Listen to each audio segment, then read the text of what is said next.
오늘도 갈라디아서를 통해서 주시는 하나님의 그 은혜의 말씀이 내 안에 생명으로 채워지는 귀한 복된 시간이 되시기를 바랍니다.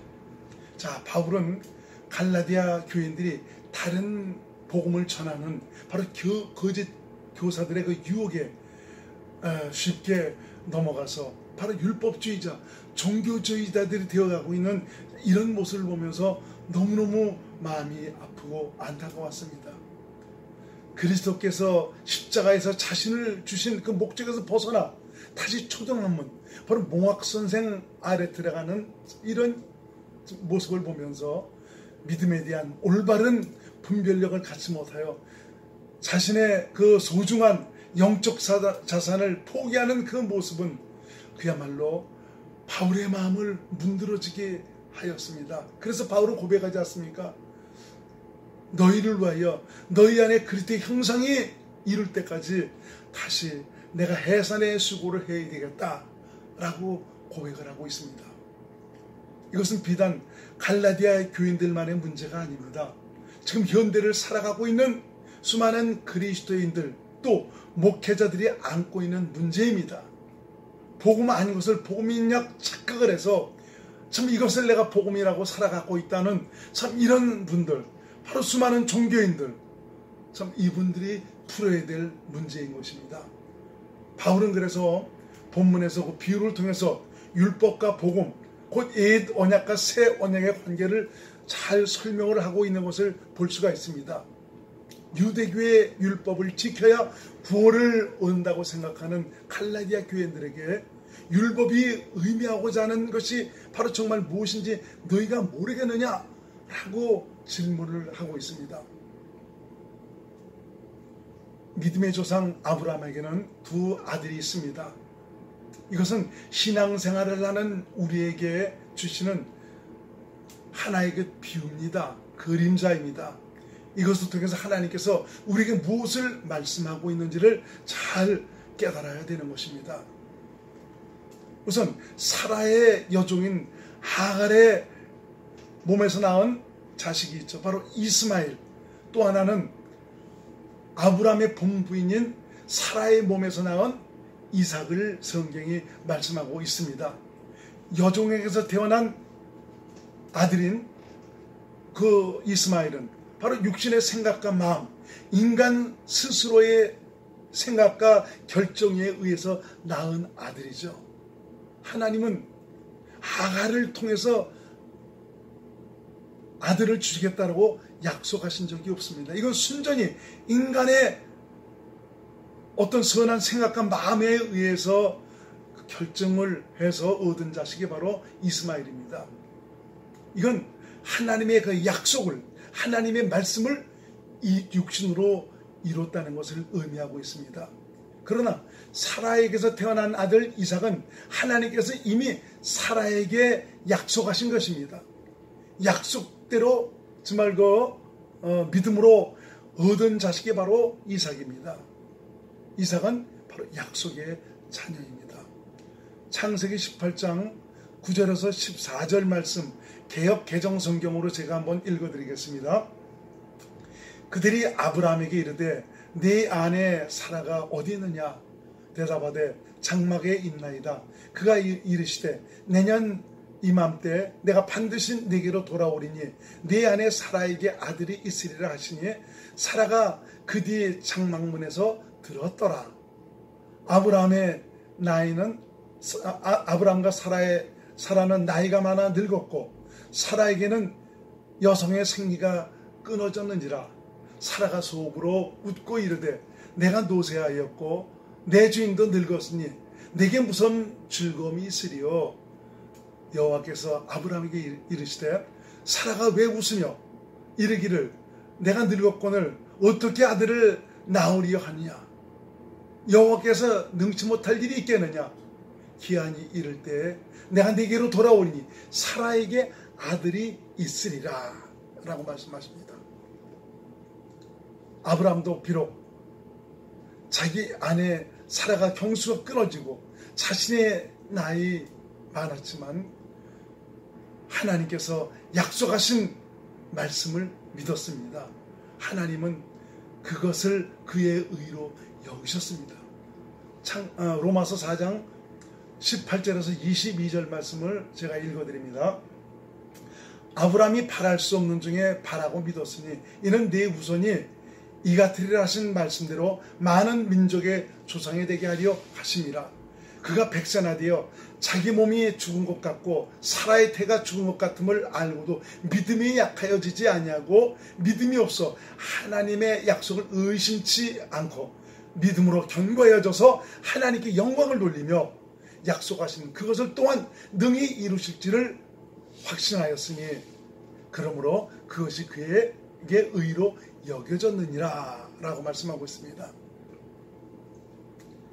아브라함의 두 아들 이스마엘과 이삭은 아브라함을 믿음의 조상이라고 부르며 신앙생활을 하고 있는 두 부류의 사람들을 가리키고 있습니다.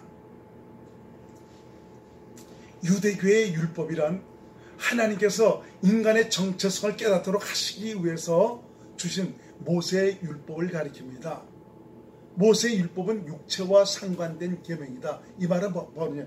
우리 육신으로 말미암아 하나님의 계명을 지켜보라고 주신 법이 바로 모세의 율법이다 이겁니다. 하나님께서 시내산에서 모세에게 십계명과 율법을 주셔서 생명의 길을 보이셨습니다.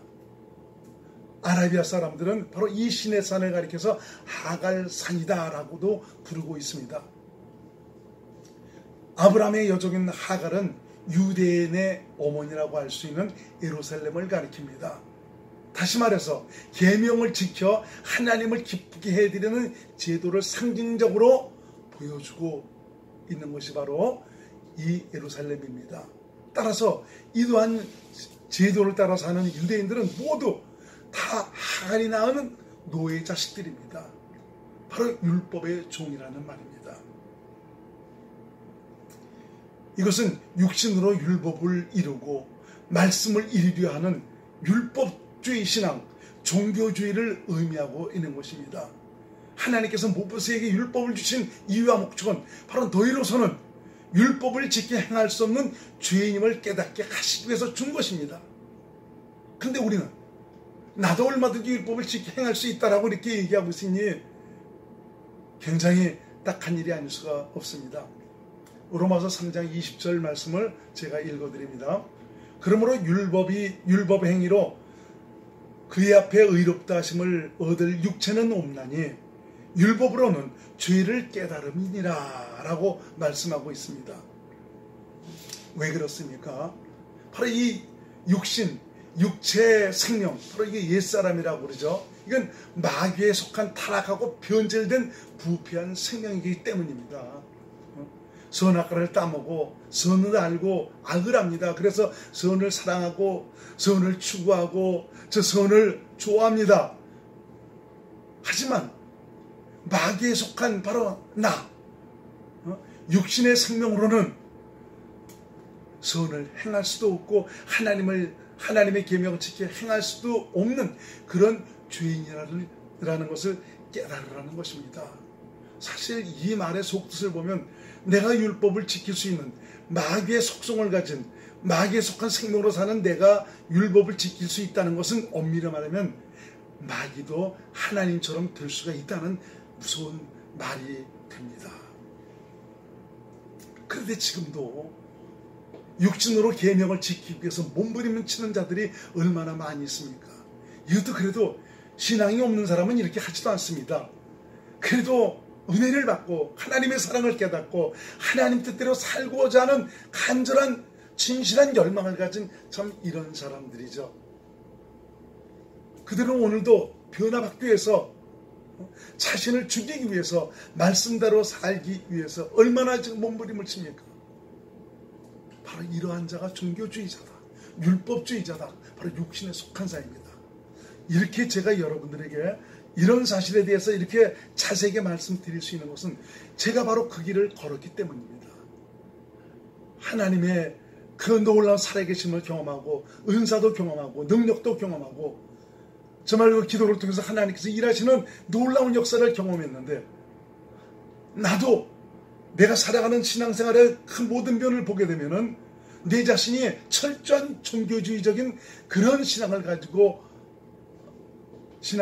믿음 생활을 해왔다는 것입니다. 내가 종교인지도 알지 못하고 난 그래도 누구보다 신앙생활을 잘하고 있고 하나님께 인정받을 만한 그런 삶을 살고 있다는 이런 자부심을 가지고 그동안 그렇게 열심히 주님만 바라보고 신앙생활을 했던 것이죠.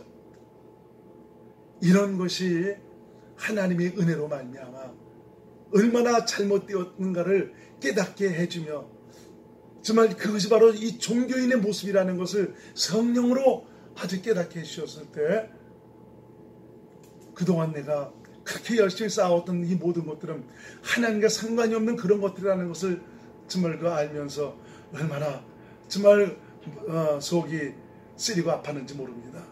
그러나 지금이라도 생명이 갈 수 있는 바로 그리스도인으로서 하나님의 뜻대로 하나님의 방법대로 믿음의 길을 걸어갈 수 있는 이것이 얼마나 감사한 일인지 마음속 깊이 너무너무 정말 절감을 하고 있습니다.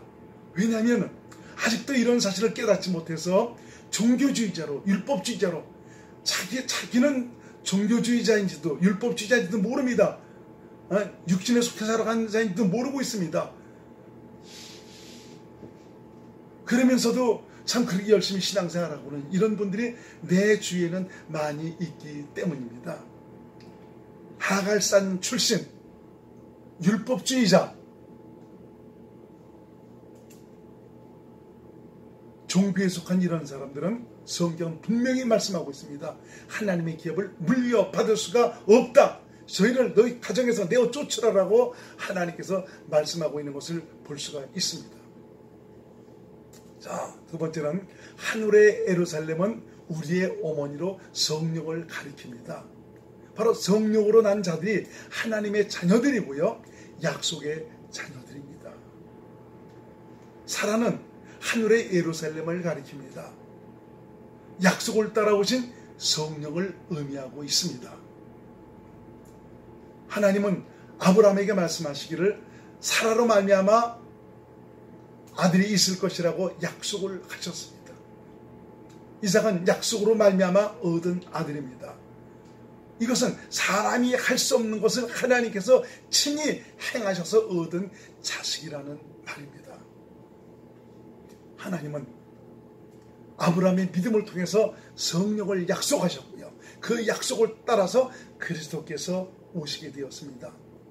갈라디아서 3장 14절을 제가 읽어드립니다. 이는 그리스도 예수 안에서 아브라함의 복이 이방인에게 미치게 하고 또 우리로 하여금 믿음으로 말미암아 성령의 약속을 받게 하려 하니라. 성령님은 하나님의 약속을 따라오신 분이고 성령님은 바로 약속 안에서 약속의 영광을 누리고 살아가도록 이끌어 가시는 분입니다.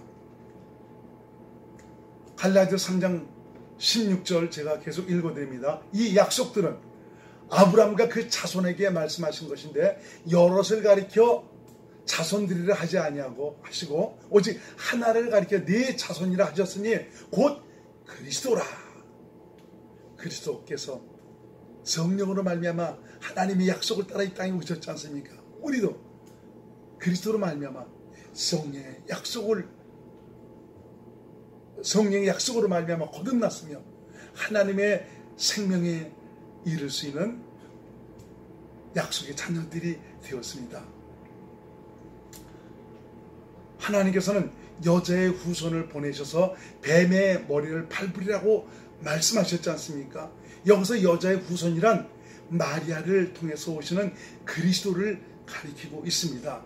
그렇지만 더 자세히 말하면 성령에 의해서 낳으실 그리스도를 말하고 있습니다. 여자란 성령님을 가리킵니다.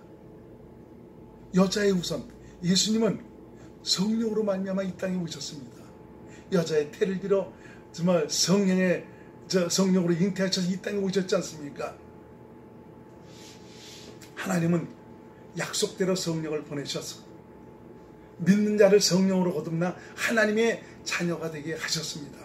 이러한 자가 그리스도인이고요. 새 언약의 일꾼이고 이들의 어머니 바로 그분이 성령님입니다. 그러므로 그리스도인은 매일의 삶에서 성령이 주시는 젖을 먹고 살아야 됩니다. 성령의 젖, 신령한 젖을 먹고 마시며 살아야 되죠. 이 말은 바로 무엇이냐? 성령의 가르침과 말씀을 따라 살아야 된다는 것을 의미하고 있습니다. 이제 우리는 우리의 어머니인 성령에 의해 낳은 하나님의 자녀로서 하늘에 속한 자이며 하나님의 기업을 상속받을 하나님의 후사들입니다. 우리는 하갈에 속한 자가 아닙니다. 율법의 종이 아니라는 말입니다. 우리는 자유하게 하는 여자에게서 난 자유인입니다. 진리를 알지니 진리가 너희를 자유케 하리라 하신 말씀처럼 우리는 성령께 속해서 성령의 가르침을 받아 진리 안에서 생명의 풍성한 은혜와 자유를 누리고 사는 사람들입니다. 성령님은 우리를 가르쳐서 진리 가운데로 인도하십니다. 요한복음 8장 32절 제가 있습니다. 진리를 알지니 진리가 너희를 자유케 하리라. 또 요한복음 16장 13절에는 그러나 진리의 성령이 오시면 그가 너희를 모든 진리 가운데로 인도하시니 그가 자의로 말하지 않고 오직 듣는 것을 말하시며 장래 일을 너에게 알리시리라 말씀하고 있습니다. 우리는 이삭과 마찬가지로 하나님의 약속으로 말미암아 나온 약속의 자녀들입니다. 성경이 무엇을 말하고 있습니까?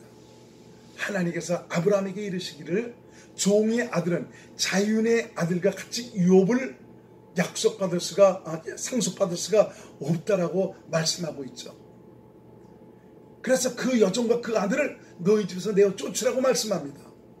하갈산에 속하여 신앙생활하는 자들, 곧 첫 언약에 속하여 육신으로 계명을 이루고 사는 종교인들, 율법주의자들, 이런 사람들은 하나님의 기업을 상속받을 수 없습니다. 이렇게 하나님이 약속대로 성령으로 거듭나 하나님의 자녀가 된 우리들에게 하나님께서 그리스도와 함께 하나님의 유업을 잇도록 하시고 있습니다. 로마서 8장 16절에서 17절 말씀을 제가 읽어드립니다. 성령이 친히 우리 영과 더불어 우리가 하나님의 자녀인 것을 증언하시나니 자녀이면 또한 상속자 곧 하나님의 상속자여 그리스도와 함께한 상속자니 우리가 그와 함께 영광을 받기 위하여 고난도 함께 받아야 할 것이니라. 갈라디아서 3장 29절에 너희가 그리스도의 것이면 아브라함의 자손이요 약속대로 유업을 이을 자라고 말씀하고 있습니다. 여러분, 우리에게는 더럽지 않고 썩지 않고 수혜하지 아니하는 영광의 기업이 기다리고 있습니다. 이 땅에 살아가면서 참 기독교인이라는 이것 때문에 여러 가지 좀 방해도 받고 오해도 사고 불이익을 당하는 그런 일도 있을 것입니다. 그렇지만 이 세상은 우리의 믿음을 만들어서 영광의 기업을 당당히 받도록 만들어가는 훈련 장소와 같습니다. 우리 성령과 함께 가셔서 승리의 영광을 청취할 수 있는 귀한 믿음의 사람들이 될 수 있기를 바랍니다. 자, 그런데 이 바울이 성령으로 난 자들이 율법을 지키라고 강요하는 자들에 의해서 박해를 받고 있습니다. 오늘 본문에서 그것을 말씀해주고 있죠. 성령으로 난 자들이 율법을 지키라고 강요하는 자들에서 좀 박해를 받고 있다. 이건 마치 약속의 아들인 이삭이 여종의 아들인 이스마엘에게 박해를 받는 것과 같다라고 말씀해주고 있죠. 지금도 온전한 그리스도인 생명으로 말미암아 우리 인생을 성전 삼아 나와 함께 하시는 예수님을 따라 믿음으로 살아가는 이런 사람은 누구에게 박해를 받는 것이냐? 외부에서 박해를 받는 것이 아닙니다. 바로 안에 있습니다. 어떤 사람들입니까? 율법주의자들, 종교인들입니다. 이들에 의해서 박해를 받습니다. 이스마엘이나 이삭이나 아브라함의 자손입니다. 그렇지만 이 둘 중에 하나는 올바른 길이 아닙니다. 이스마엘은 너희 집에서 내어 쫓으라고 말하고 있지 않습니까? 근데 이 이스마엘, 종교자라고 가리키는 또 율법주의자라고 일컫고 보이는 이 이스마엘이 이 이삭을 박해를 했다는 것은 바로 무엇을 말씀하고 있는 것이냐? 종교주의자들, 율법주의자들은 하나님의 뜻을 깨닫지 못하기 때문에 도리어 이렇게 성령으로 말미암아 믿음으로 신앙생활하는 이런 사람들에 대해서 지금도 박해를 하고 그들의 모든 길을 막고 방해하고 있다라고 말씀하고 있는 것입니다. 우리는 유대계의 율법에 묶인 노예의 자녀가 아닙니다. 곧 모세의 율법으로 사는 자가 아니라는 말입니다. 이 말은 육신으로 계명을 지켜 구원에 이르기 위해서 노력하고 살아가는 첫 언약에 속한 자가 아니라는 말입니다. 우리는 성령의 가르침을 따라 그리스도 안에서 그리스도의 음성을 듣고 사는 믿음의 사람입니다. 하나님의 생명의 은총을 누리고 사는 자유인입니다. 성령은 우리를 가르쳐서 그리스도 안으로, 바로 진리 안으로 인도하지 않습니까? 진리가 너희를 자유케 하리라. 바로 자유인의 삶을 살 수 있도록 하시기 위해서 성령께서 우리를 가르치시고 인도하시는 것입니다. 그러므로 더 이상 약하고 천한 초등학문에 속해 율법의 종으로 하나님의 은혜와 생명의 기쁨을 누리지도 못하고 사는 어리석은 그런 삶을 살면 안 됩니다. 이것은 하나님의 은혜를 망각하는 일이고요, 하나님의 사랑을 업신여기는 일입니다. 당신의 전부를 주시기까지 사랑하신 그리스도의 은혜와 사랑을 깨닫고 오직 성령의 가르침과 인도함을 따라 진리 안에서 마음껏 주께서 주시는 그 자유와 기쁨을 이루고 살아가는 하나님의 자녀들이 될 수 있기를 주님의 이름으로 축원을 드리겠습니다. 여러분 잊지 마세요. 그리스도 안에서 우리는 자유인입니다. 약속 안에서 우리는 자유인입니다. 할렐루야.